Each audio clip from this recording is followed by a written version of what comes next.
Olá, muito boa noite, boas-vindas a mais uma live de Verdes com Lula. Agora, passadas as eleições, podendo finalmente celebrar, comemorar, né? Respirar um pouco depois de um processo que foi bastante doloroso em vários sentidos, mas também foi muito prazeroso, porque foi uma oportunidade de nós, junto com você que nos acompanha, que provavelmente também ajudou na campanha do seu candidato, da sua candidata, que ajudou, se você faz parte do Partido Verde, ajudou nossas candidaturas. Elegemos 6 deputados federais, né? Fazemos parte aí da federação que hoje que venceu esse pleito. Então, quero começar assim, agradecendo muito pelo trabalho que você fez durante essa campanha. E agora, hora de o quê? Trabalhar ainda mais. Então, por isso que nós estamos aqui hoje com o Gustavo, daqui a pouco eu vou apresentá-lo corretamente, para que você que nos acompanha aqui hoje ou depois, num corte ou num episódio gravado, possa continuar mandando suas interações, suas perguntas, seus comentários, né? Compartilhando ideias, para que a gente possa reconstruir esse país que infelizmente foi atacado em várias frentes. Hoje nós temos aqui o Gustavo, que é o nosso presidente nacional da Juventude do Partido Verde, para nos contar como está o processo dentro do grupo de trabalho de juventudes na transição de governo.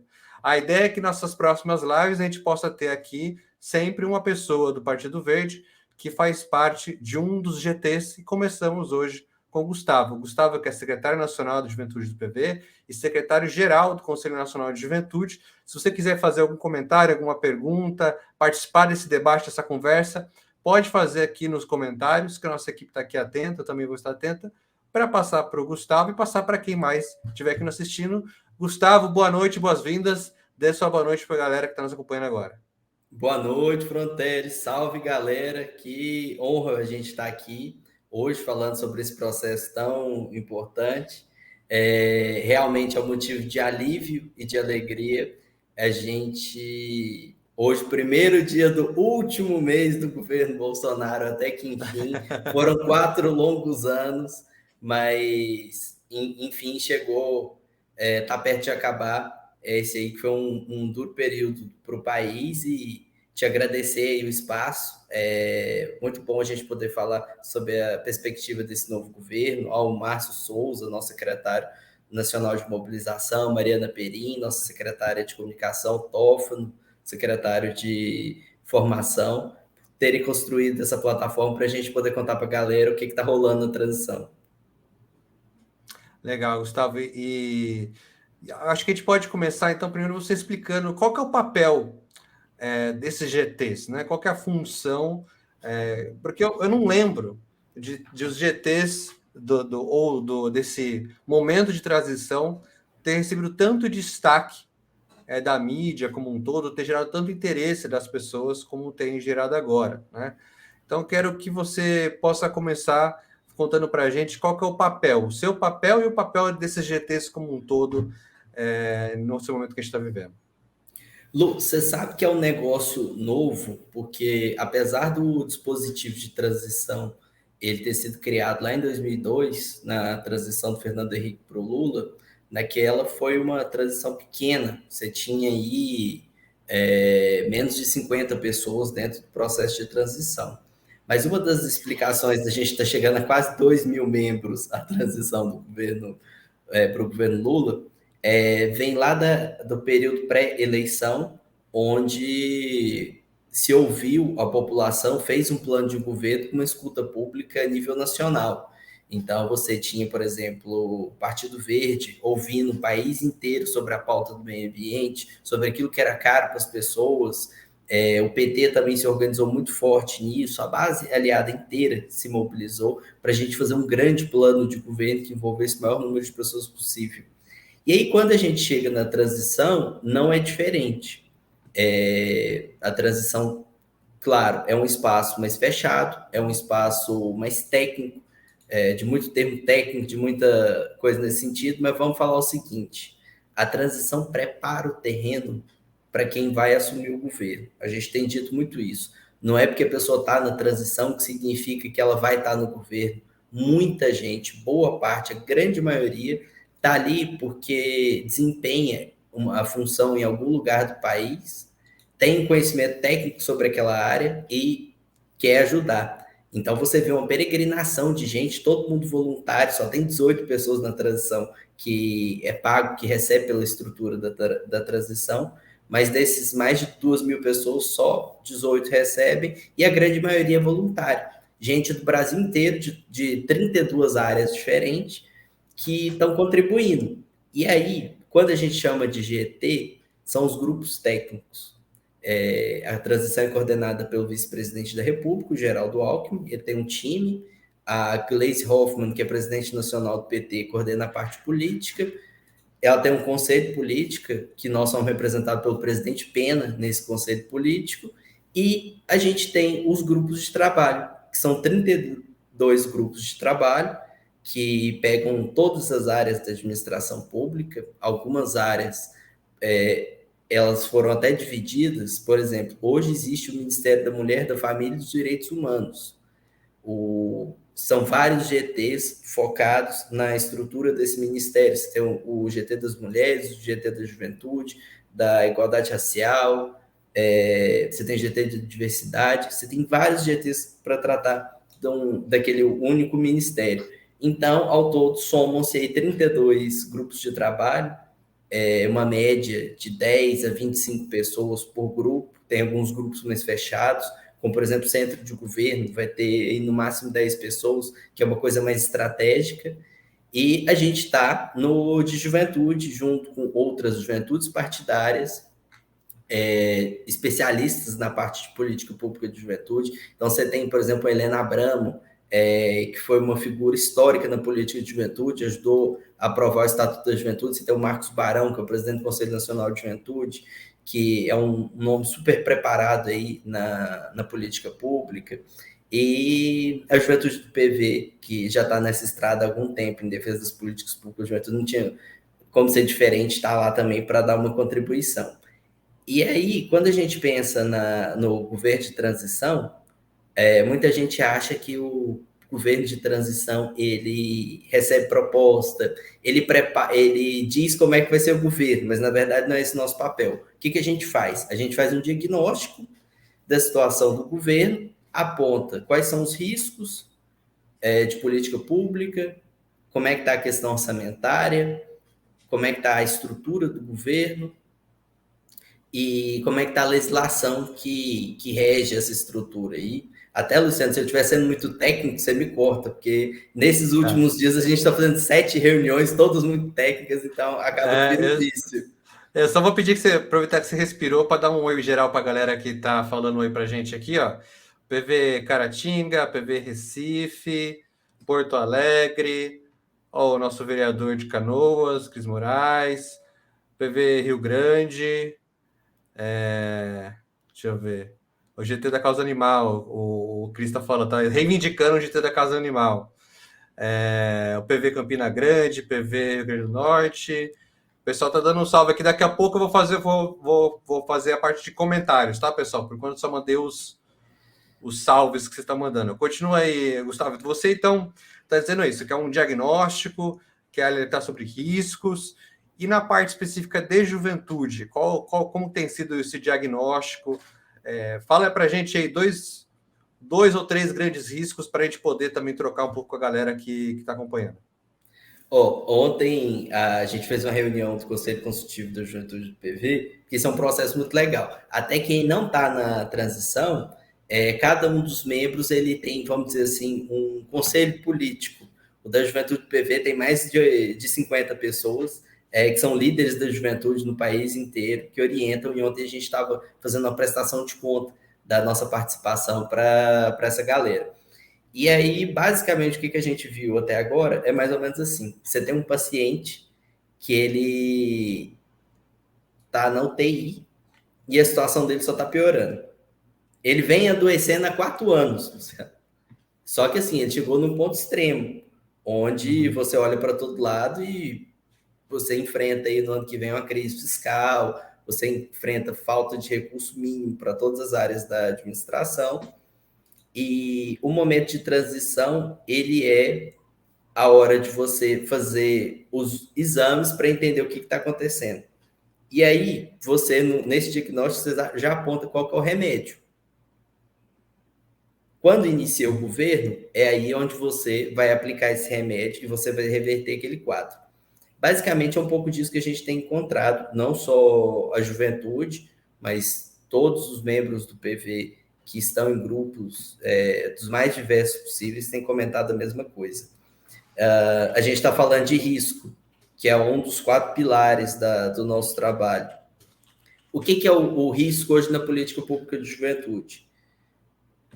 Como você tem uma baixa execução orçamentária do governo por vários anos seguidos, e assim, no que se refere a gente falar de juventude, a juventude do PV, ela não é de agora que ela está participando desse processo. A gente tem acompanhado, através das cadeiras que a juventude do PV ocupa no Conselho Nacional de Juventude, os 4 anos do governo Bolsonaro. São notas técnicas, são diversas medidas que a gente tem que tomar. Várias vezes a nossa atuação partiu aí mesmo para ter que fazer política pública. Chegou ao ponto do Conselho Nacional de Juventude fazer política pública no país, porque a gente não tinha uma política pública de governo. Isso se acentuou muito no período da pandemia. E aí a juventude do PV, através da Fundação Herbert Daniel, em parceria com o Conselho Nacional de Juventude, lançou no ano passado um mapa de política pública orçamentário no âmbito do governo federal. O que era? O que tinha de dinheiro para a política pública para uma população de 51 milhões de jovens brasileiros no âmbito de toda a administração pública federal de 2012 para cá. Esse, inclusive, é um dos documentos fortes que a gente usa no processo da transição. E aí, quando você analisa isso, o primeiro risco nosso é orçamentário. Só para você ter uma ideia, nós caímos de 2014 de um orçamento de 66 milhões para um orçamento de menos de 5 milhões agora em 2022, e o orçamento do ano que vem, que é feito pelo atual governo, para o ano seguinte, é ainda menor. Então, esse seria o primeiro risco. Segundo risco. Isso para o país todo, né? A galera tem Esse que para o ter país essa. todo. Lembrar que isso é para o país inteiro. São quantos jovens no país? Na última 51 milhões. 51 milhões. 5 milhões que nem foram totalmente executados, né? Não, a execução orçamentária é de 23%. É a execução orçamentária mais baixa da história. Então, olha só. Mas o imposto do videogame caiu, né? Isso que importa. A política pública para a juventude deixa para lá, mas né, a galera aí dos games. E foi iniciativa do Congresso ainda, né? É um desespero total, assim, que a gente está de medidas que realmente não impactam a vida das pessoas de fato e deixam a gente num desespero, né? De como você tem falado, de onde fica a política pública, onde fica a gente realmente enfrentamento dos desafios reais da sociedade, né? E é isso que vocês estão tentando alertar nesses grupos. Porque, olha só, a gente tem uma média de desemprego entre a juventude que é o dobro da média nacional. Então, você tem, entre os adultos, 14,5%, entre a juventude você está batendo quase 29%. Aí você faz uma conta aí de padeiro, quem estiver assistindo a gente. Pega 51 milhões, aliás, pega 5 milhões e 100 e divide por 51 milhões. Esse é o orçamento do governo federal para fazer política pública para a área de juventude, nos mais diversos desafios que a gente tem no dia a dia. Então, existe um problema de desemprego, existe uma série de políticas paralisadas, você tem problema na área educacional, na parte de qualificação profissional, e esse é o orçamento de hoje. Lembrando que já foi um orçamento só o orçamento próprio da secretaria de mais de 66 milhões. Você tinha um Pró-Jovem com mais de 100 milhões. Então, foi muita coisa que se perdeu ao longo desse tempo. Tá. Bom, eu vou só, antes de falar para você, perguntar para você qual que é a prioridade, então, da juventude do Partido Verde, então, no sentido de proposta, no que a gente quer ver voltando a funcionar com toda a sua força, né, enquanto prioridade. Vou, então, para as interações aqui da internet, voltando lá daquelas que eu não li.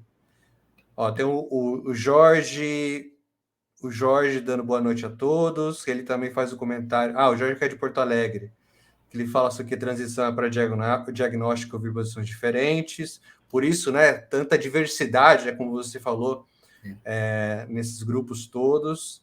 Deixa eu ver quem mais aqui que apareceu depois que eu fiz a primeira fala. O João Paulo Tófano, dando um abraço da capital de todos os brasileiros, perguntando se o Barão está se comportando bem.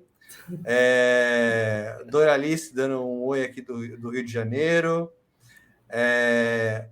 Adriano, do PV Paulista, de Pernambuco. Elcio, Pô, do mas PV que honra, hein? Caratinga. Só a galera da Nacional do PV. O Cris mandou um comentário muito importante, a fala de que esses GTs só fazem diagnóstico para que a gente possa receber o que esse governo tem feito. Temos aqui Regina falando que mora em Palmas, Tocantins, está acompanhando a gente. Forte abraço. Tem aqui o João Capivara, falou que aceitou os convites dos camaradas do PV da cidade de Caratinga, e dando parabéns pela live. E temos mais o Jones também falando boa noite de Bagé, Rio Grande do Sul. E aí depois a gente volta para quem mais der boa noite. Parabéns para a gente. Então, voltando e lembrando, gente, se quiserem fazer algum comentário, também trazer um pouco do seu diagnóstico, né? De repente você é uma pessoa que acompanha algum tema, acompanha alguma política, quer trazer alguma contribuição para esse tema específico hoje, de juventudes, tá? Nós vamos ter outras lives com membros de outros grupos técnicos aqui no perfil do Partido Verde. Então, se hoje você tiver alguma contribuição nesse tema de juventudes, fica mais que bem-vinda a sua participação. Então, vamos lá, Gu, como que está a prioridade, então, da juventude do Partido Verde para o diagnóstico e também que a gente quer ver acontecendo com força total nesses próximos 4 anos? Isso aí é um desafio, porque para todo lado que a gente olha, a gente vê grandes desmontes. Então, por exemplo, claro que é uma prioridade da juventude brasileira o próximo Plano Nacional de Juventude. O plano começou a tramitar em 2004 no Congresso. Ele é o que é o plano de juventude? É como é que você propõe que essa geração vai se desenvolver e ao final de 10 anos você vai entregar uma geração com altos índices de desenvolvimento, uma geração preparada para prosperar, num ambiente ecologicamente correto. Então, esse é o Plano Nacional de Juventude. E aí, houve uma proposta em 2004, ela tramitou e ela não prosperou, e esse é o grande sonho da juventude brasileira, você ter um plano. Especificamente, a juventude do PV tem pressionado muito com a questão do Plano Nacional de Juventude e Meio Ambiente. Porque o que acontece? Ele foi aprovado, foi criado o comitê interministerial dele em 2017, só que o governo Bolsonaro ele fez um processo de revogaço, onde ele podia revogar, ele revogou, e onde não dava para revogar, ele esvaziou os colegiados. E o comitê interministerial, que é gestor do Plano Nacional de Juventude e Meio Ambiente, e aí vale a pena dizer que esse plano foi construído a várias mãos nas conferências de 2015 de juventude, que mobilizou mais de 600 mil jovens por todo o país. O PV teve a 4ª maior delegação da 3ª Conferência Nacional de Juventude. A Mari era a secretária nacional de Juventude. E então foi um plano amplamente respaldado pela sociedade. A galera realmente entrou e construiu o Plano Nacional de Juventude e Meio Ambiente. Quando o Bolsonaro esvaziou o comitê gestor, o plano morre. Então, o grande desafio nosso hoje, e você trabalha muito com isso, você sabe da importância que a educação ambiental nas escolas tem, e a educação ambiental como um todo, o Plano Nacional de Juventude e Meio Ambiente ele propõe uma série de medidas de políticas intersetoriais de várias áreas do governo para a gente levar a educação ambiental até a ponta. Essa é uma grande prioridade da juventude do PV, a gente tem conversado com o Congresso Nacional, a gente tem o deputado Eliel, que está muito firme na pauta da juventude, fizemos há pouco uma reunião com ele para tratar dessa questão, então a gente está muito afinado no Plano Nacional de Juventude e Meio Ambiente, mas, claro, preocupado com uma série de outras coisas. O Comitê Interministerial foi extinto, o próprio Plano Nacional de Juventude tem a quarta Conferência Nacional de Juventude, que era para ter acontecido em 2019. Nós estamos entrando em 2023, ela não aconteceu, e não tem R$ 1 previsto para o ano de 2023 para a realização da conferência. Então, a gente tem muito desafio, mas a Juventude do PV tem um carinho especial pelo Plano Nacional de Juventude e Meio Ambiente. Realmente a gente vai ter que fazer um pouco de mágica aí, né, Gustavo? Não que a juventude já não esteja um pouco acostumadas, né? O orçamento nunca foi um grande privilégio das pautas de juventudes que nem existiam na Constituição quando eu ainda era jovem. Eu já não faço mais parte do grupo oficial de idade de jovem. Mas acho que é isso, assim, se a gente conseguir esse apoio popular, né? A gente vê assim, o tanto de pessoas que estão se mobilizando com essa vontade realmente de reconstruir as políticas, né? Eu acredito que é possível, ainda mais se a gente entender que a política nacional de juventude funcionou bem quando ela funcionou a partir da coordenação nacional, né? Ela indo de baixo para cima, de cima para baixo em muitos momentos, assim, ela podendo se encontrar no meio em muitos desses momentos, onde a gente tinha pessoas de municípios pautando a nacional, pessoas de governos estaduais pautando a nacional. Eu acredito que, assim, como nós tivemos outras vitórias em outros espaços também de governo, eu acredito que se a gente fizer essa coordenação, essa articulação nacional, a gente vai superar esse ano. Superamos o Bolsonaro, que muita gente não achava que era possível. Então, acredito que é isso. Com esse diagnóstico, a gente vai poder ter um senso de realidade e poder, de fato, tentar encontrar os caminhos. Vamos voltar aqui para as interações. O povo está animado, assim que eu gosto. O povo tá animado aqui, eu estou acompanhando pelo celular também. O povo está mandando várias coisas. Vamos mandar aqui os comentários para a gente também não deixar ninguém para trás aqui. Já tem pergunta aqui para outros GTs. Então, peraí, já vou chegar lá. Vamos ver. A Mari Castro mandou boa noite também. O Denis mandou parabéns. Assis, do PV Tocantins, mandando um abraço. Assis Veron.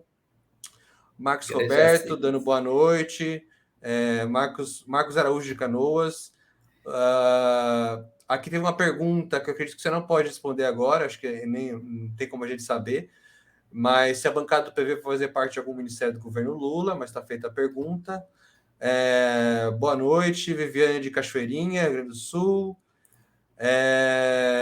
Caratinga, o João. Boa noite da GSL, Jéssica Diniz, do PV de São Francisco, Xavier, São José dos Campos. Estou gostando da diversidade da galera aqui, de locais. Brasil realmente inteiro, o pessoal se mobilizou, hein? Parabéns para a galera aí, se mobilizou. É muito importante uma política focada na geração de emprego e distribuição de renda, que o Marcos Roberto fazendo seu comentário. A Mari, nossa colega lá da Pet Feira de Canoas, trabalha com o Cris também. Muito obrigado por estar aqui com a gente. PV Rio Grande do Sul presente. Mariane também. O Rio Grande do Sul está muito presente aqui em peso, hein? Está de parabéns a mobilização do Rio Grande do Sul. Vamos ver. São Gonçalo. Um abraço para o Cris e para o Márcio aí do Rio Grande do Sul. Raíssa mandando aqui, Cris, fico muito orgulhosa da participação do Gustavo na transição. Ela é suspeita, mas acho que esse é um dos grandes quadros do PV. Sucesso. Aí a Bruna mandando os parabéns para a live, JPV do Rio. Aí tem um Washington aqui mandando um comentário. Esse diagnóstico vai ser de suma importância até para redimensionarmos as nossas ações em cada estado. E aí temos uma pergunta, eu vou parar e depois eu volto para as interações com essa pergunta. Vai ter a ver a outra, né, sobre a composição do PV no governo, e essa aqui é Doralice Cordeiro. A preocupação com as universidades é a falta de verbos. Como a juventude vai atuar nisso? Vamos lá. Cara, a gente teve até uma reunião sobre isso hoje. Na verdade, assim, é um dos pontos centrais. A gente tem aí a Bruna Berlais, da União Nacional dos Estudantes, como membro do grupo técnico. Essa é uma preocupação muito forte nossa, porque, assim, foi noticiado há pouco um novo congelamento do orçamento das universidades federais.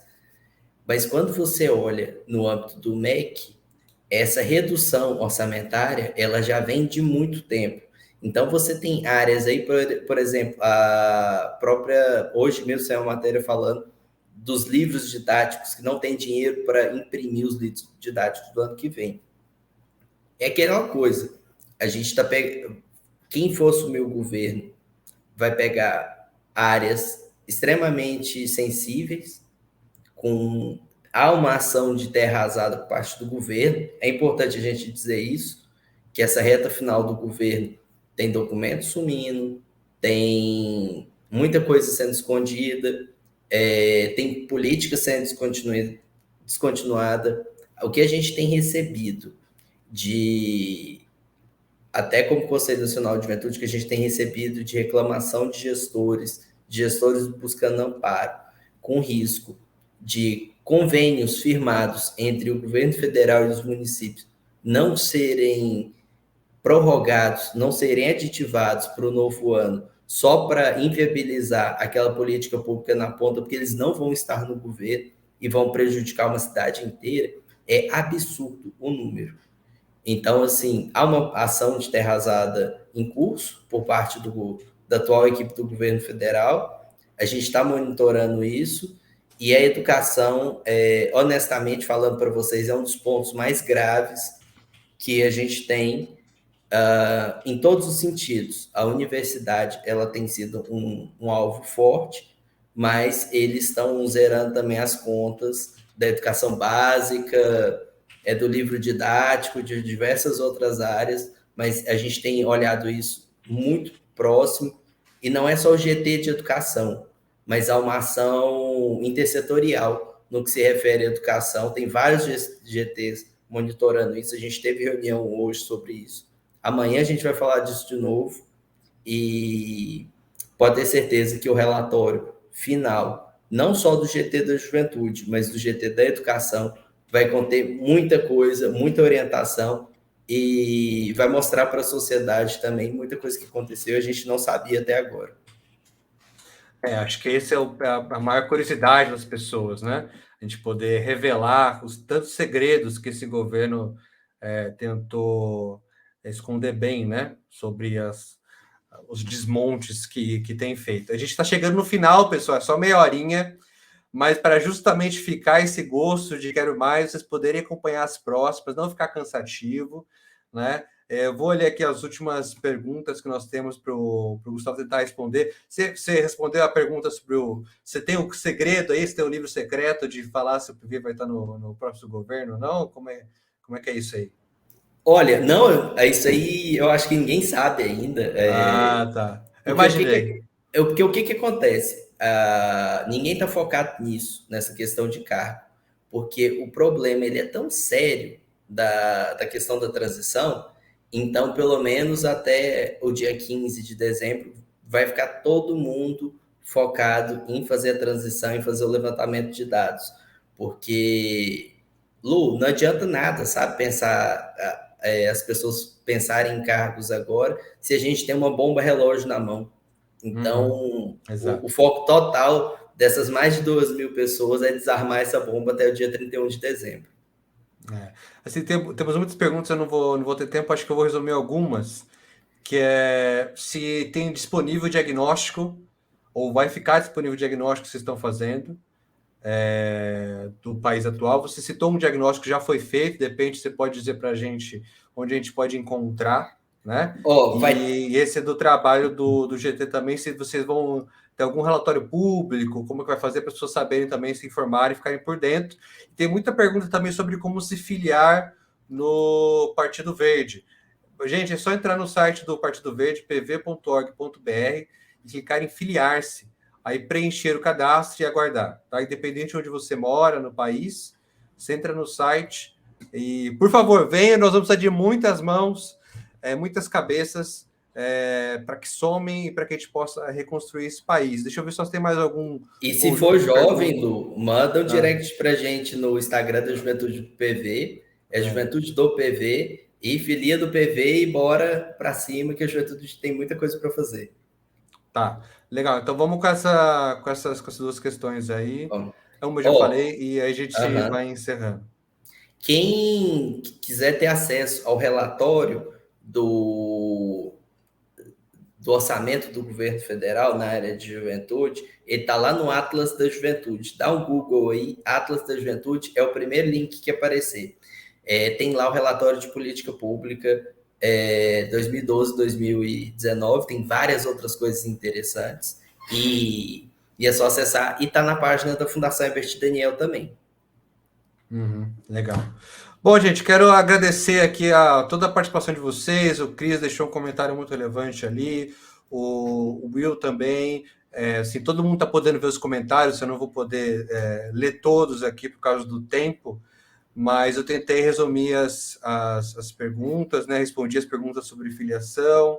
O Jorge fez também um comentário muito interessante sobre economia criativa ali. Deixa eu ver quem mais, se eu citar nominalmente. A Thaísa também fez um outro comentário importante para a galera dar uma lida sobre a questão do racismo ambiental. Né? Acredito que nós vamos poder debater esse assunto nos próximos grupos de trabalho também, né? Que nós temos pessoas também no grupo de trabalho de meio ambiente. Então a gente vai poder voltar para esse tema, tá, Thaísa? Mais sobre filiação, dando os parabéns. A galera está perguntando pode falar. Sobre o relatório final da transição. Vai ficar disponível no site da transição assim que a gente concluir. Então, acho que até dia 15 de dezembro já está disponível lá. Todas essas informações são públicas. Tá legal. Então é isso, gente. Muito obrigado pela presença maciça de todos vocês, pelas ótimas participações, aos todos os dirigentes, as pessoas que fazem parte dos nossos colegiados nos estados, nas cidades. Continuem na luta, continuem firmes, nós vamos precisar de todos vocês. A gente sabe que o histórico de política ambiental no país, apesar de ter sido muito além durante o governo Lula, teve muita coisa que ainda precisava avançar e nós vamos resgatar isso. Né? Acho que não é só porque nós estamos é justamente por estarmos da base do governo que nós vamos cobrar ainda mais para que a gente possa ter políticas alinhadas com este século, alinhadas com o que é de mais atual na ciência, e precisamos da sua contribuição, você que continua trabalhando de onde você mora, onde você estuda, onde você trabalha. Muito obrigado, acompanhe a nossa próxima live, vai ser aqui nesse canal. Gustavo, dê o seu boa noite. Seu salve final e adeus. Bom, Lu, mais uma vez, obrigado. Deu um frio na barriga aqui fazer essa primeira contigo, mas a expectativa e a ansiedade também para a gente poder contar. Só para a galera saber, eu não posso falar tudo, porque a gente está nesse período ainda de relatório, então tem muita informação que está sendo validada ainda, mas a gente tem muita coisa. Eu acho até que vale a pena depois do relatório final a gente voltar aí e cada um contar aí qual foi o diagnóstico, mas a gente está com uma expectativa muito grande. O papel da transição é justamente preparar o governo que todos os brasileiros e brasileiras sonham. Então, a gente não quer perder nenhum dia. A ideia da transição é justamente levantar tudo que precisa ser levantado, apontar os riscos, apontar o orçamento para quem for entrar no dia 1º de janeiro, junto com o presidente Lula, já ter as informações necessárias para já entrar fazendo pelo país. A gente já sabia que a área da educação e do meio ambiente foram grandes focos do governo Bolsonaro, mas a gente não sabia claramente que o desmonte ele era absolutamente tudo. Bolsonaro foi extremamente democrático, ontem alguém falou disso, em destruir todas as áreas do governo. Não houve uma área que não houve realmente um ataque ou um contingenciamento financeiro. Então, galera, contribuam com a gente, manda mensagem no direct do Instagram da Juventude do PV. A gente está aberto. Essa construção é importante, Lu, dizer, porque parece que a transição é um negócio super distante, mas todos os dirigentes do PV que estão na transição estão super abertos para ouvir sugestão, para compartilhar, para construir esse momento junto, porque um governo democrático venceu as eleições e vai ser nesse pique de democracia até o final. É nóis, estamos juntos. Obrigado, e só dar um salve final para a galera do Facebook também, a Clair do PV de Araucária e a Daia Fraga do PV de Porto Alegre. Então é isso, muito obrigado, gente. Até a próxima live e o diálogo continua. Pode ir atrás do Gustavo aqui nas redes, continue falando com ele, que ele está lá dentro, tá? E como ele disse, ele está nas reuniões do GT, mas está aberto a ouvir cada um de vocês. Muito obrigado, gente, e até a próxima. Salve, galera. Valeu!